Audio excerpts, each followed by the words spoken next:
Xo'p, bugun o'tadigan mavzumiz bu filtr qo'shish bilan viewlar haqida birin-ketin yana tanishib chiqamiz chuqurroq.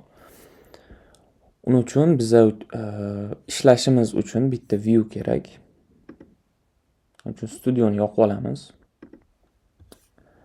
Edit menu qilamiz va bitta menu qo'shamiz o'zimiz uchun. Buni view and filters deb nomlasak bo'ladi. Views and filters qo'yaylik. New model, ya'ni yangi model o'zi create qiladi studio tomonidan. Bizga hech narsa kerak emas. Hammasini o'chirib, noldan qanaqa qo'shilishini ko'rib chiqamiz va confirm qilib studioni yopib olsak bo'ladi. Endi bu view'imizga o'tib oladigan bo'lsak, bizda hech narsa yo'q. Description bu Odoo tomonidan default beriladi va name beriladi. Hozir biza bor view'larni, bor fieldlarni ko'rib olamiz birinchi. Bor fieldlar va bor view'lar bu default qo'shiladigani tree view, ya'ni list. Mana shu yoqdagi ko'rib turgan view'lar. Hozir biz bu yoqqa qanaqadir data qo'shadigan bo'lsak, asosiy menyuga o'tsak, mana list ko'rinishida bizga paydo bo'ladi. Bu default studio qo'shishlar bilan qo'shib beradigan view'lardan biri va ichiga kirganimizda datani, ya'ni ma'lumotni o'zgartira olishimiz uchun bu form view qo'shib beriladi va bu view'larga yana bitta qo'shimcha, mana bu search ham aslida view. Mana bu yoqdan studiodan ko'rsak bo'ladi. Bizda qanaqa view'lar bor? Mana views ga o'tadigan bo'lsak, active emas turganlari mana xiraroq turibdi va ustiga bossak active view turadi. Ya'ni shu view'ni ham qo'shasammi yoki yo'qmi deb bizdan so'rayapti. Bizda aktivlari form, search aytganimdek va list view bizda hozir aktiv bo'lib turibdi. Bu joyga yana hali qaytamiz. Hozir buni yopadigan bo'lsak, endi biza nima qilishimiz kerak? Birorta form view ga kiramiz. Developer modni yoqib olsak yaxshi bo'ladi. Uning uchun mana bu extensiondan foydalanamiz. Uni oldingi darslarimda ko'rsatib o'tganman, qanaqa qilib uстановка qilishni. Hop, studioni yoqib olamiz.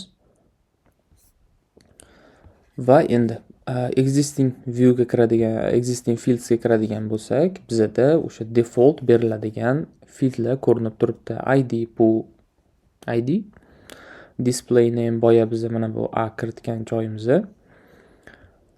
Qolgani qachon create bo'lgan, kim tomonidan create bo'lgan shu datalarni saqlash uchun kerak bo'ladi.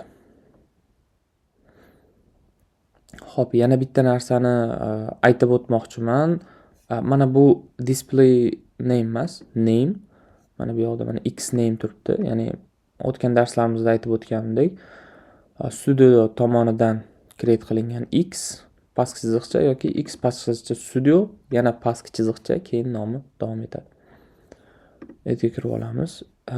Aytmoqchi bo'lgan narsam, sizlar mana bu view'da qaysidir fieldni ishlatgan bo'lsanglar, bu joyda chiqmaydi. Hozir men display name ni ishlatamiz. Keyin boshqasini ishlatib ko'ra qolaylik. Mana create deydi, birorta joyga qo'shamiz buni. Mana create bo'lgan sanasi va vaqtini hammasini ko'rsatdi va bu yoqdan add ga kirib existing view ni ochadigan bo'lsak, bu yoqdan u yo'qoladi. Ya'ni shunaqa holatlar bo'ladiki, bu yoqda ham yo'q, bu yoqda ham yo'q. Shu holatda bir donagina yo'li bor. Bu invisible bo'lib qolgan bo'lishi mumkin. Ya'ni buni ustiga bosganinglarda hop, mana bu yoqda invisible bo'lib qolgan bo'lishi mumkin. Bizning view'imizda ham ko'rinmaydi va existing view'da ham ko'rinmaydi. Bu holatni oldini olish uchun, ya'ni hamma fieldlarni ko'ra olishimiz uchun mana bu yoqda show invisible elements bosadigan bo'lsak, hamma invisible qilib qo'yilgan elementlarni biz ko'ra olishimiz mumkin. Buni invisible dan chiqaramiz. Endi yangi fieldni qo'shishga keladigan bo'lsak, mana bu yoqda bizga bir qancha fieldlarimiz bor. Checkbox bor. Buni qo'shib ko'rsak bo'ladi. Joy bermadim. Qo'shganimizdan keyin nomini o'zgartiramiz. Nomi new emas, checkboxni o'zi qolaversa ham bo'ladi. Labelni o'zgartirganingizda shu labelga qarab hali create bo'lmagan bo'lsa databaseda, ya'ni buni hozirgina qo'shdik, lekin close qilmadik yoki boshqa pejga o'tmadik. Shu holatda mana bu random nomdan shu checkboxga hozir o'zgartiradi. X studio pastki chiziqcha hozir checkbox bo'lishi kerak. Xohlagan joyimizga bitta bosib yuboramiz. Mana shunga o'zgardi.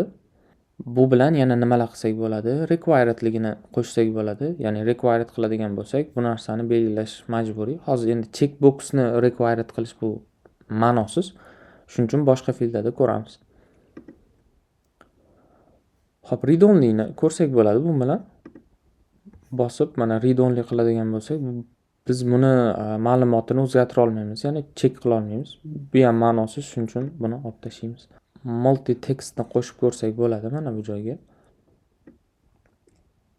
Bu yoqda ko'proq ma'lumot kiritish imkoniyatimiz bor. Shunchaki multi text yana newsni olib tashlasak yetadi. Yana boshqa fillarimizni qo'shib ko'ramiz. Bu yoqda file bor ekan, HTML bor ekan. Yana nimani qo'shsak bo'ladi? Tags bor ekan, keldi shu faylni qo'shib ko'ramiz. Ko'proq imkoniyati bor. Yana bitta narsani tushuntirib o'tib ketsam, mana shu qo'shilgan fillarni ko'rinishiga aloqador, ya'ni vazifasiga aloqador nimanidir o'zgartirmoqchi bo'lsanglar, ustiga bosganinglarda studioda widget degan joyi bor. Shu joydan o'zgartirishinglar mumkin. Mana bu yoqda hozir boolean turibdi. Buni har qanaqasiga yana o'zgartirib ishlatib ko'rsanglar bo'ladi. Buni o'zingizlar yana darsdan keyin qilib ko'rish imkoniyatingiz bor. Bunda ham deyarli hammasida shunaqa imkoniyatimiz bor. Faylda ko'proq. Faylda mana default hech qanaqa widget tanlanmagan. Ya'ni shunchaki fayl yuklaydigan joy bo'lib turibdi. Buni tanlaydigan bo'lsak, biz buni image sifatida ishlatishimiz mumkin yoki PDF viewer, ya'ni PDF ko'radigan tool sifatida ishlatishimiz mumkin. Hozir biz hech qaysi birini tanlamaymiz. Oldin oddiy fayl sifatida ishlatib ko'ramiz.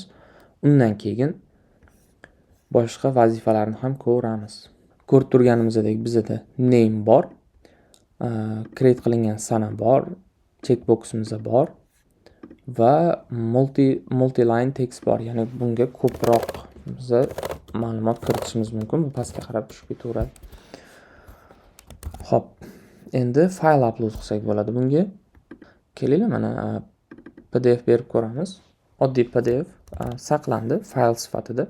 Hop, bu bilan hozir faqat download qila olamiz, ya'ni o'zimizga yuklab ola olamiz, o'zgartirishimiz mumkin, ya'ni boshqa fayl yuklashimiz mumkin yoki o'chirib yuborishimiz mumkin.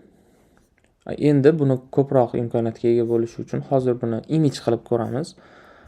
Imageda tabiiyki hech narsa ko'rinmaydi menimcha.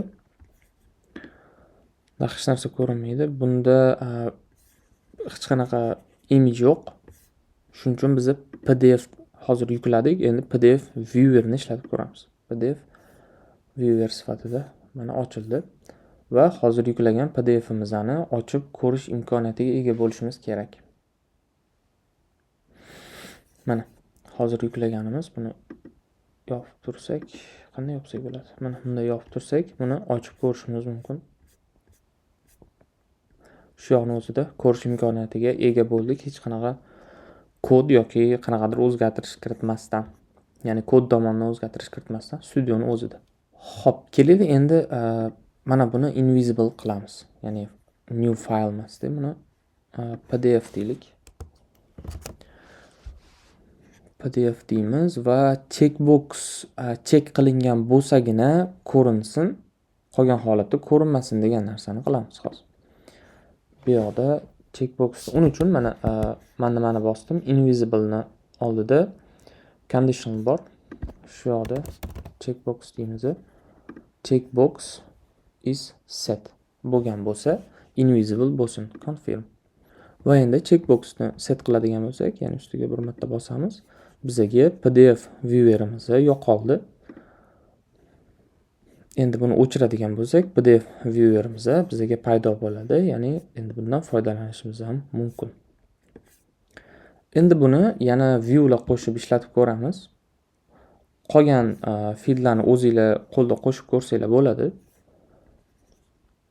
Endi bizda hozir qaysi view bizga foydaliroq bo'lishi mumkin? Kanban qo'shamiz.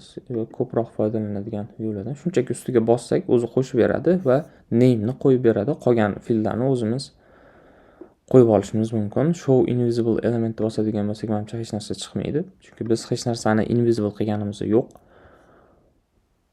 Xo'p, add ga o'tamiz va existing fields mana. Existing fieldda bizda nimalar bor edi?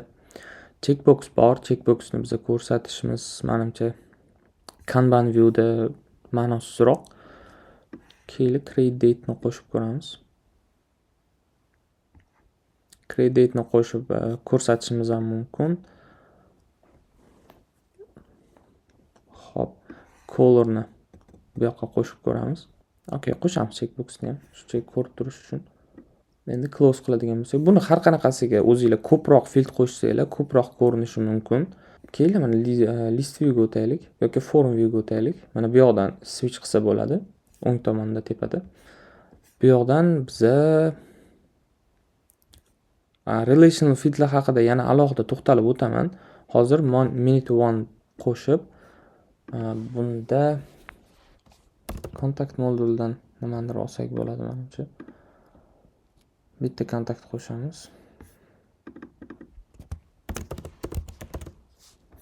Kontakt qo'shib close qilamiz. Xo'p, bunga yana kontaktni qo'shib ko'rsak bo'ladi. Biz hozir form view dan qo'shgan kontaktimizni. Qani, mana kontakt. Kontaktni shu pastroqqa qo'shib widget orqali o'zgartirib ko'rsak, nimalari bor ekan? Men tomon avatar bor ekan. Chunki odam tanlab ko'radigan bo'lsak, mana avatari yo'q ekan, shuning uchun shunaqa turibdi. Bu yoqdan mana avatari borini tanlaylik, mana.